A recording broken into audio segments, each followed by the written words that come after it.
Digo a José Papí que las noticias que ha presentado en España, el asunto tan atrayente, no digo decisivo para el porvenir de Europa, pero sí un asunto importante, trascendente, tal vez desde la fundación de la UE, el mayor tema tratado ha sido el de ayer en Bruselas, y va a leer primero los titulares del País, Alejandro, el poeta, y luego pues pasaremos una brevísima introducción para darte la palabra, Papi.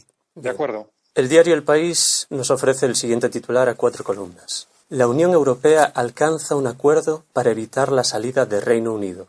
El primer ministro británico David Cameron logra el respaldo unánime de los socios a cambio de hacer campaña contra el Brexit en el referéndum. Ahí la palabra a cambio, eso es una opinión que deforma la noticia, porque no es a cambio. Sería absurdo que la Unión Europea conceda estos privilegios, estas medidas excepcionales para el Reino Unido a cambio de que Camerún se comprometa a defenderlas. Por Dios, eso es para niños. Ese a cambio es una torpeza del periódico, porque no es a cambio de nada. Ha venido Camerún a proponer, quiero, para defender yo, con posibilidades de éxito, el próximo referéndum en mi país, en Gran Bretaña, les pido que aprobáis estos privilegios, estas excepciones para mi país, y nada más. Entonces eso a cambio de ninguna manera, eso es falso. Se desarrolla el tema en páginas interiores. En la página 3, a 4 columnas, la Unión Europea consagra el estatus especial de Reino Unido para evitar el Brexit. Y se introduce la noticia de la siguiente forma. La excepcionalidad británica alcanzó ayer un nuevo hito. Reino Unido selló anoche, tras un maratón negociador de 40 horas, un acuerdo con la Unión Europea que consolida el estatus especial de Londres en el club. Ningún otro país acumula tantas excepciones en Europa. Su primer ministro, David Cameron, hará finalmente campaña a favor de quedarse en la Unión. A cambio, los socios le ofrecen concesiones simbólicas y sobre todo dinamitan uno de los principios fundamentales de la Unión. Londres podrá discriminar a los trabajadores en función de su pasaporte para tratar de limitar la inmigración. Sigue en la siguiente página, a 3 columnas. Reino Unido se prepara para una batalla sobre su identidad. Reino Unido se dispone a enfrentarse a sus fantasmas. La negociación que el primer ministro David Cameron concluyó anoche en Bruselas marca el punto de partida para una campaña en que los británicos tendrán que decidir cuál es su lugar en el mundo. Tras 4 décadas de recorrido compartido con los socios europeos y de profunda influencia en el proyecto común, la sociedad británica debe decidir si cambiar la posición internacional del país. Estas son algunas de las claves del debate británico. Bien, el mundo añade poca cosa, pero sí llama la atención sobre la posición de Boris Johnson. Y un subtítulo dice: Londres presume de quedar al margen de la UE, del euro y de las fronteras abiertas.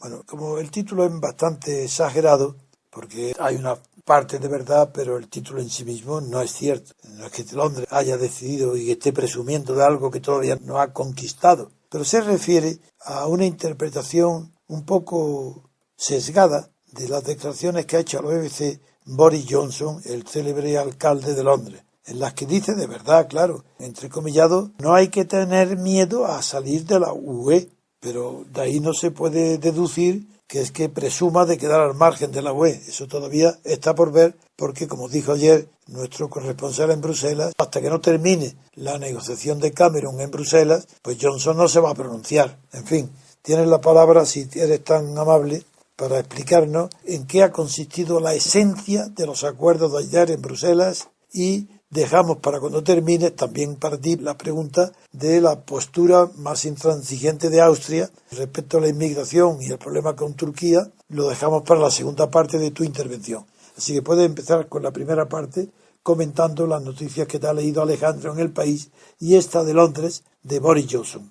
La cumbre yo creo que ha sido una demostración palpable de que el interés nacional es lo importante en los debates de la Unión Europea, que este supuesto espíritu europeo no existe tanto, existe quizás en la imaginación de algunos profesores y de algunos periodistas y de algunos políticos, pero que en realidad lo que se debate en Bruselas siempre son intereses nacionales. En los dos asuntos que han sido los asuntos centrales de la cumbre, la cuestión de la salida del Reino Unido de la Unión Europea o la posible salida y el asunto de los emigrantes, yo diré que Cameron ha actuado con cierta inteligencia. Se ha esperado a que la cuestión de los inmigrantes, que era en realidad la cuestión que preocupaba a los diferentes países tomara totalmente el protagonismo, y él en las horas finales de la cumbre creo que ha sido el triunfador neto de la cumbre. Yo no comparto lo que está comentando la prensa española de que se ha acomodado al Reino Unido dentro de la Unión Europea. Yo cambiaría el titular y diría más bien al revés,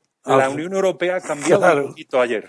Claro. Es decir, podemos analizarlo quizás con un poco de detalle. La cláusula de que los derechos sociales no se deban aplicar hasta que el trabajador de otro país de la Unión haya trabajado un mínimo de 4 años en el país, esa es una cláusula que no es una cláusula que nada más aplica al Reino Unido. Es una cláusula que va a poder aplicar otros países. De hecho, con la boca pequeña, cuando terminan las grandes ruedas de prensa, Charles Michel, el primer ministro belga, Angela Merkel, la antigua lideresa del club, François Hollande, el presidente francés, todos por A o por B han comenzado ya a declarar a sus prensas nacionales que, que esto de la excepción a la aplicación de los derechos de los trabajadores durante un periodo de 4 años, pues que no es una mala idea y que ellos en un momento dado, por interés nacional, podrían utilizarlo. Ayer hablábamos de que no estaba claro por cuánto periodo se iba a mantener esta excepcionalidad. Finalmente el acuerdo ha sido 7 años, sin posibilidad de extensión.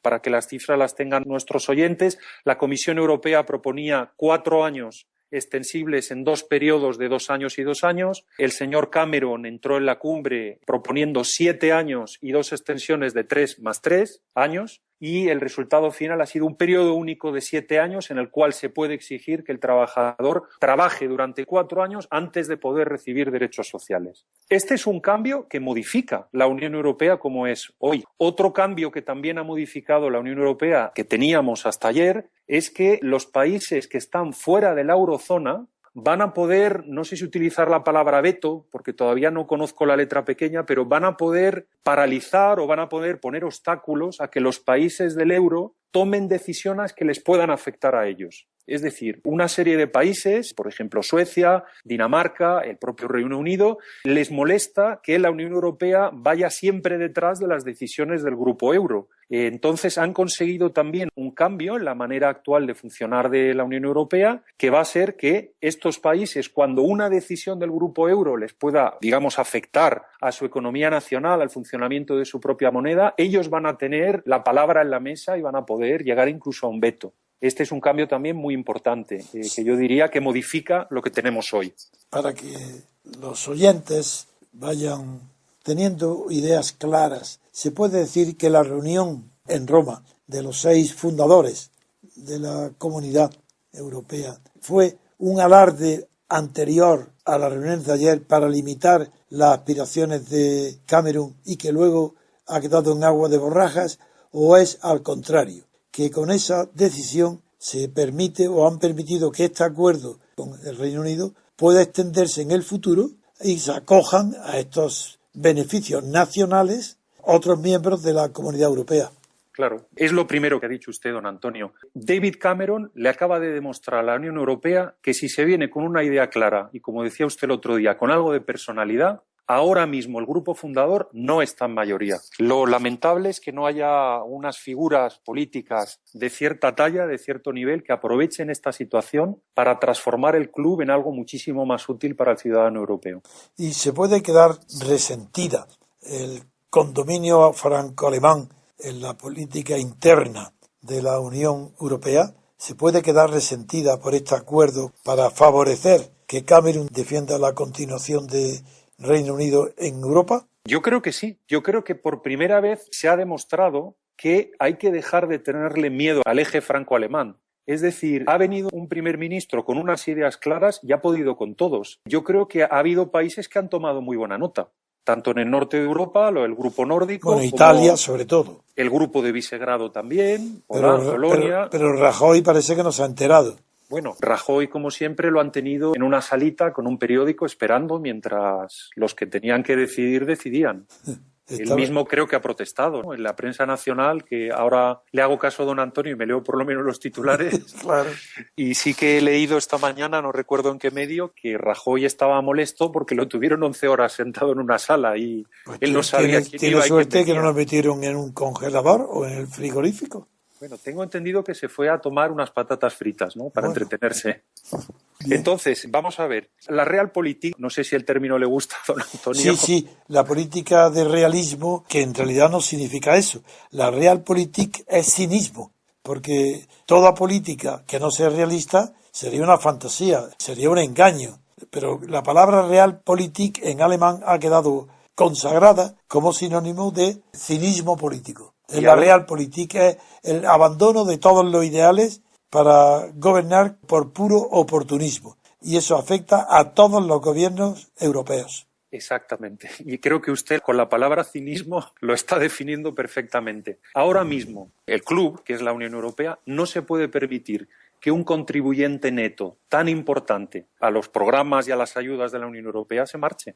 Ah, claro. Es decir, hay muy pocos países que sean contribuyentes netos. Los nórdicos, Austria, Holanda, Francia un poquito, Alemania también, pero el Reino Unido contribuye con un dineral todos los años. Entonces, estos programas de ayudas al tercer mundo, a Turquía, a los países menos desarrollados de la Unión Europea, si el Reino Unido sale, es un problema muy serio, con lo cual la Realpolitik, el cinismo, como dice usted, ha enterrado los principios porque no se pueden permitir que la segunda economía de la Unión Europea se vaya. Claro, y de los dos temas calientes para Bruselas es un triunfo de Cameron, la habilidad que ha tenido para que el orden del día en realidad, el orden lo ha puesto Cameron.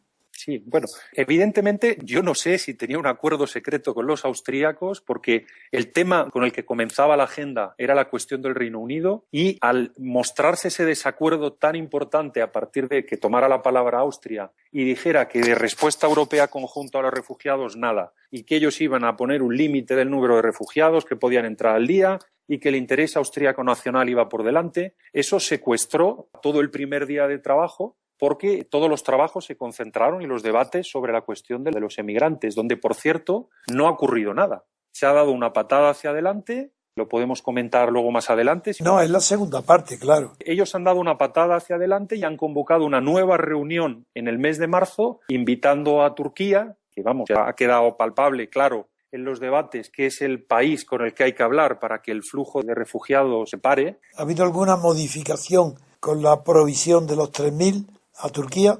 No, que yo sepa no. Sabemos que el acuerdo es sólido, está confirmado, sí, pero la letra pequeña falta mucho todavía. Bien, ¿qué comentas sobre la noticia que ha aparecido en El Mundo contradictoria respecto a la postura del alcalde de Londres? Vamos a ver, yo creo que el alcalde de Londres está jugando en las últimas fechas. Usted mencionaba antes, es una persona muy importante en el Reino Unido. Conforme una encuesta, la segunda figura política después de Cameron a la que los británicos van a mirar a la hora de decidir cuál va a ser su voto en el referéndum en el mes de junio, que ya parece que se confirma que va a ser en el mes de junio, y yo me quedo más bien con esa declaración que hizo él el miércoles por la tarde, donde dijo que este fin de semana, una vez David Cameron volviera de Bruselas, él hablaría, ¿se acuerda usted, don Antonio? Sí, en me abundancia. acuerdo muy bien. Sí. Dijo la palabra en abundancia. No, si yo lo he tenido en cuenta cuando he interpretado las palabras de Mundo, que no dudo lo que ha dicho, pero, y que más bien, eso de que ha dicho, lo que se puede deducir de esas palabras es más bien negativo, pero también pienso que en abundancia quiere decir que va a explicar mucho y también eso creo que es favorable a una interpretación negativa de su postura,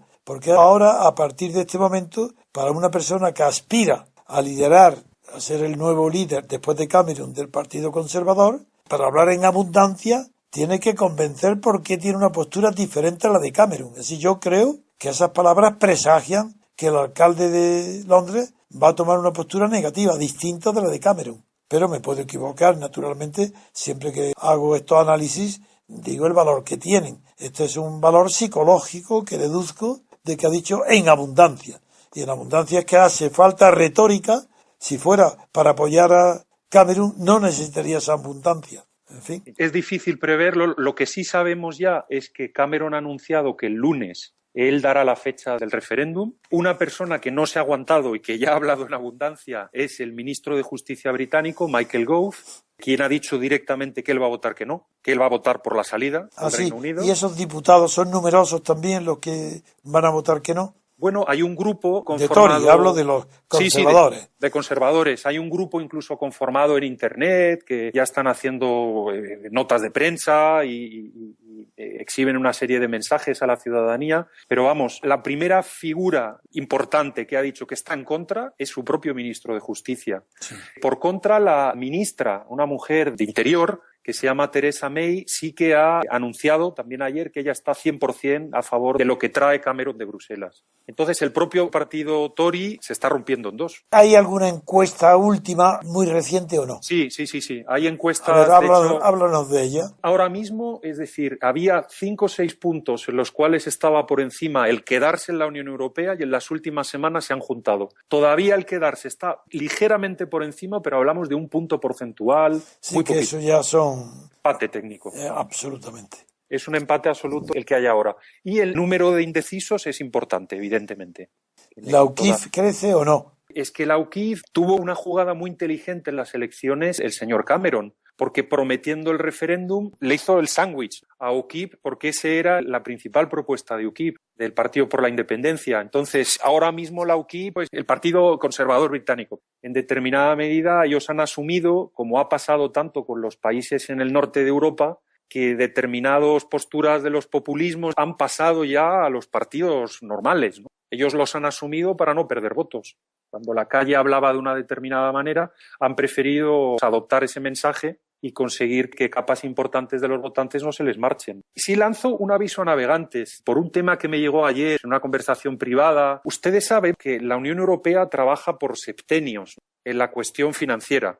Es una programación financiera que actualmente pues, va del año 2014 al 2020. Digamos que los dineros, los programas de cooperación que haya en el club están ahora mismo definidos hasta esa fecha. Bueno, los servicios de la Comisión Europea ya han empezado a trabajar en la preparación de las perspectivas financieras, que es como se denominan estos programas, a partir del año 2021. Se están trabajando con escenarios de reducción de a la mitad del presupuesto de la Unión Europea.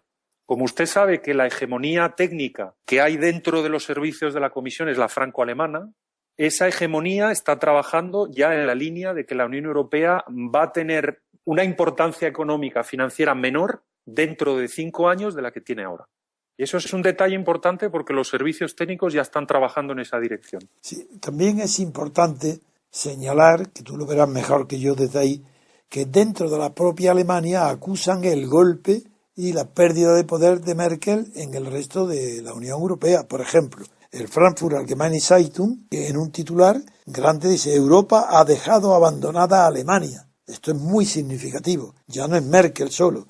Y en Italia, Filippo Grandi, que es responsable de la Agencia de Refugiados de la ONU, pues dice una postura muy parecida. Y una politóloga alemana, que es Ulrike Geroth, en cambio, tiene una autocrítica a sí misma en su país, en Alemania. La falta de disposición, dice entre comillas, de muchos países europeos se explica también por la actitud alemana de los últimos años, asegurando que Merkel misma ha contribuido a su soledad y a la conciencia de su fracaso actual.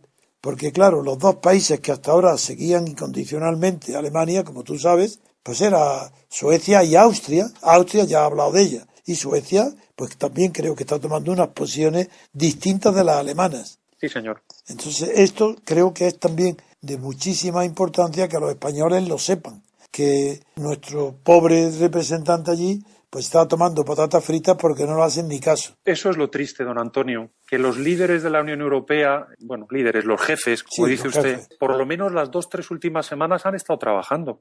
Han cogido aviones, han ido a hablar con otros jefes, han conversado, han intentado forjar alianzas, han hablado, han discutido, yo llego hasta aquí, tú llegas hasta allá. ¿Dónde está España en esto? No es que Europa sea una maravilla, los países europeos sean una maravilla, pero es que a mí me da envidia a veces ver a un primer ministro polaco, a un primer ministro húngaro, a un primer ministro finlandés. A mí me da gusto verlo. Cómo defienden su interés, cómo hablan, cómo alzan la voz, cómo defienden a su país, ¿no? Nosotros no existimos.